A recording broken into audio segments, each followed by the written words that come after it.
Gabe was born, the first thing I looked at was his hands, his fingers. And I thought, these are cello fingers. I really thought that. He was born in Germany.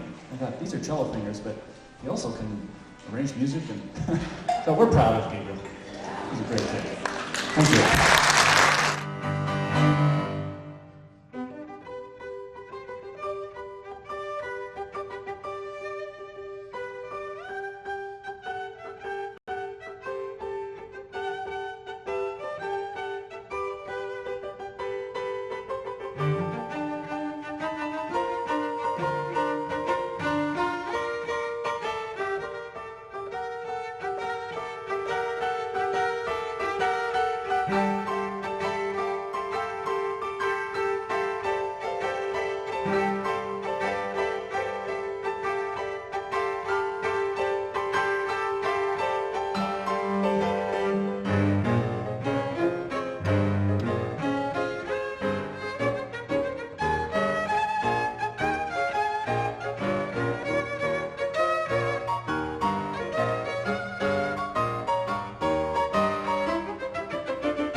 I have to wrap the presents before the kids find me.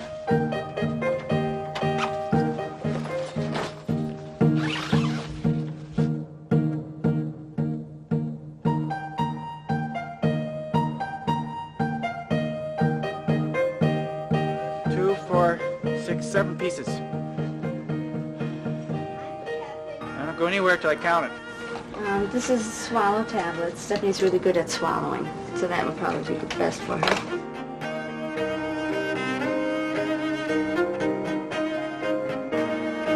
That's the day today, and today we're leaving. Mom and Papa, we're going to fly to Germany. Yeah. To play some concerts.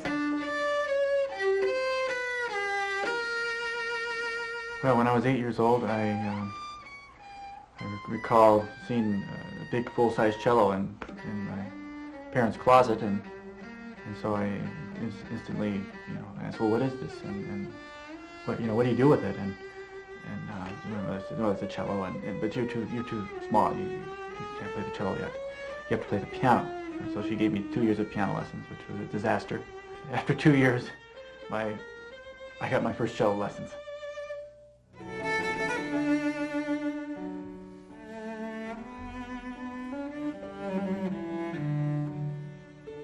Well, Tim was the first guy I met at Northwestern, where I went to college when I was a freshman. In the cafeteria? Yeah, in the cafeteria where I worked. And I found out he was a cellist, I was a pianist, and I asked him, which was for me the most important question for a prospective date or boyfriend, and that was, do you want to be a concert cellist? Or a concert anything on whatever instrument. No, he said, oh no, I'm just going to play in an orchestra. So I cut him off on this. No, not him, won't date him. But then later on we did get together. Yeah, I brought her up to a high mountain in Aspen and asked her to marry me.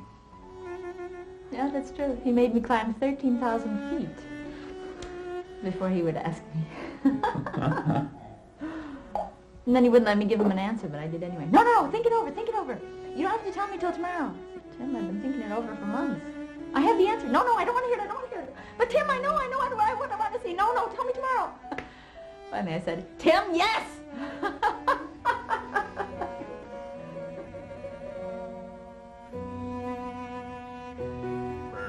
When Katie and Tim, back in 1983, I think it was, told us they were going to Germany, I thought it was crazy, really. I made them buy a return trip ticket. They were only going to buy it one way. Und 10a. Gut. Ja, nicht ganz nebeneinander. Ja, dann das kann. This is a funny cummerbund. Sometimes it falls off. And then when it falls off, I feel like my pants are falling off. So when I bow and it falls off, it's kind of embarrassing. And so Katie's going to tape it. Yeah, that twisty worked last night, didn't it? Yeah. But it might poke you. We'll try tape tonight. It's really not a very smart mechanism. Usually when Tim turns around, he hands me music. Lately he's been handing me articles of clothing. I never know what to expect. It's a wacky career. Okay. Oh, Play pretty have fun. That'd be great. You can listen to my solo. Mm-hmm. I'll play it for you. I always listen to it. I feel better if I know you really listen. Oh, I listen to every note. Good. Then you have to tell me what I do different tonight. Okay. Spanisches Feuer und russische Seele kennzeichnen Ihr brillantes Spiel. Begrüßen Sie mit mir das Mientka-Duo.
Schwer zu sehen, aber alles auf einmal habe ich, Ja.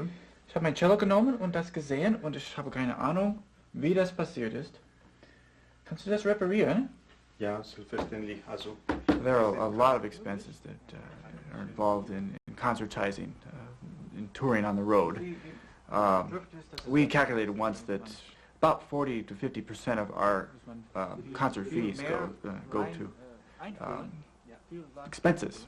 Everything, you know, hotel, plane, food, it gets eaten up. And then my cello it needs to have regular maintenance. I just can't go to, you know, Mr. Amateur down the street to, you know, bring a cello, a very fine master instrument. I have to find the best violin maker in town who's expert in repairs.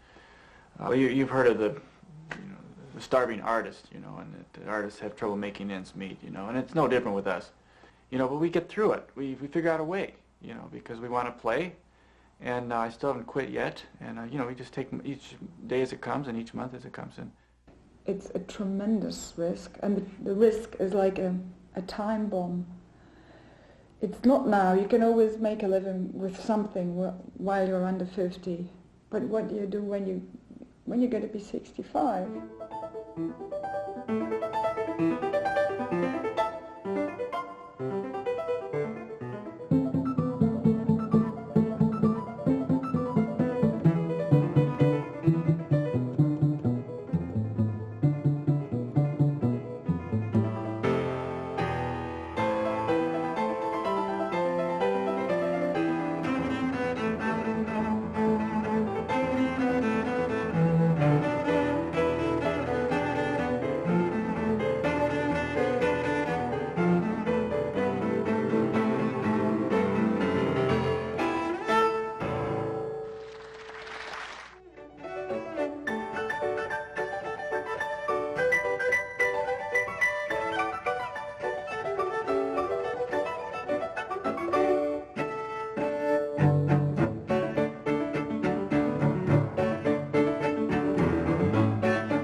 That's the best way. Tim's late. Yes, he was supposed to be here 5 minutes ago. I'm always late.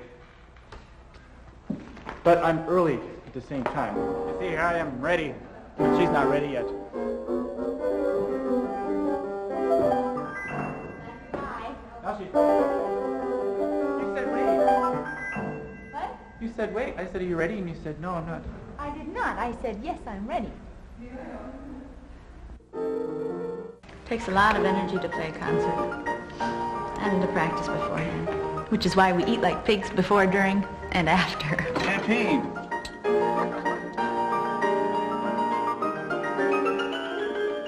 Bake anyone? Otherwise, I just have to make sure Tim doesn't step on my dress.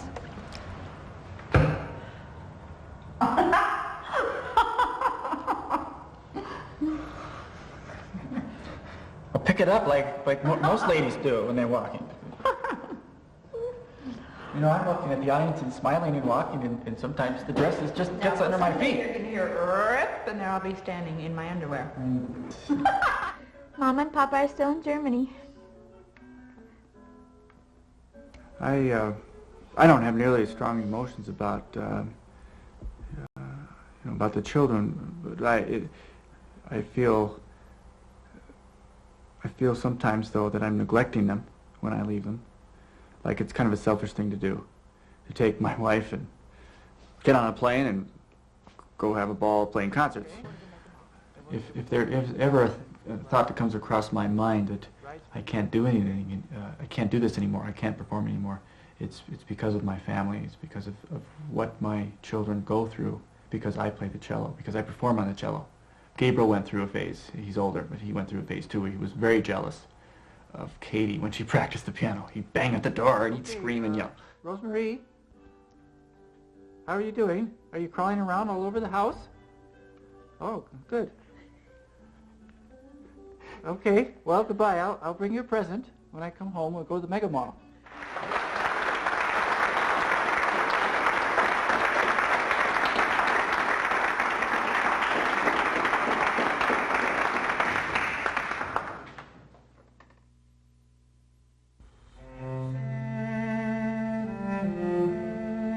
When I perform for people, I get an incredible emotional high. I feel like the people are getting something from what I'm doing. Their spirits are uplifted. I'm speaking to them in another language, a universal language, music, and they all become kind of the same, where they're all doing the same thing and they're all just loving it, and I'm just loving the moment of giving that to them, doing something special for them.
It's a difficult life,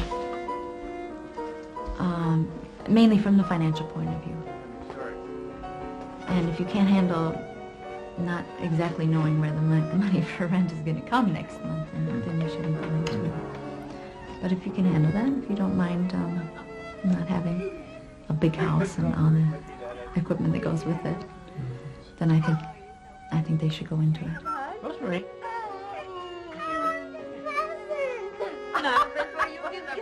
Kisses. Look at this big kid here. Yeah. Look at that big kid. Okay, I'll get the first little present then. Big kid. Then we'll get the big one. Big pink. What's Pink Panther. Yeah. Okay, here you go. Let me. Mama's home. Mama's home.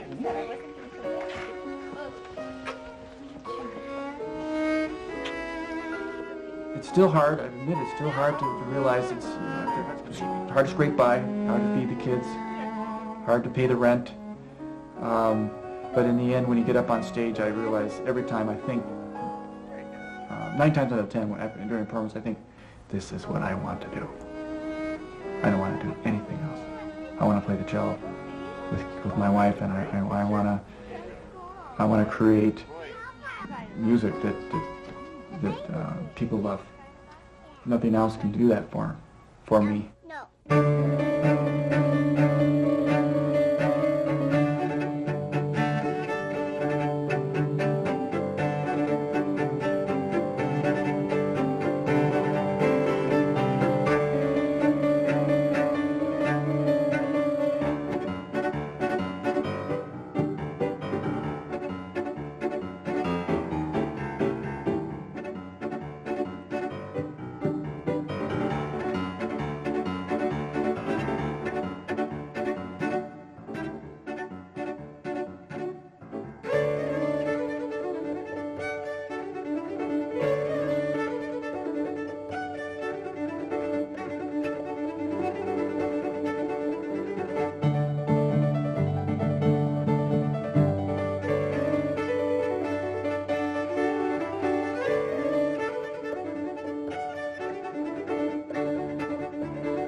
only has 4 musicians.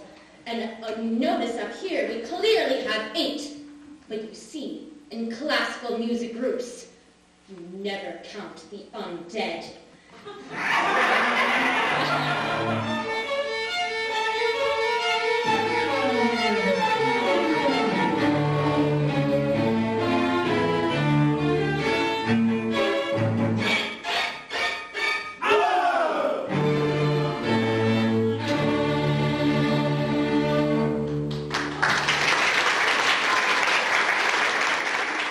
We really gotta work on that evil laugh, folks. It's really easy. It's just yee, ah, ah, ah. Okay? You guys, on the count of 3. 1, 2, 3.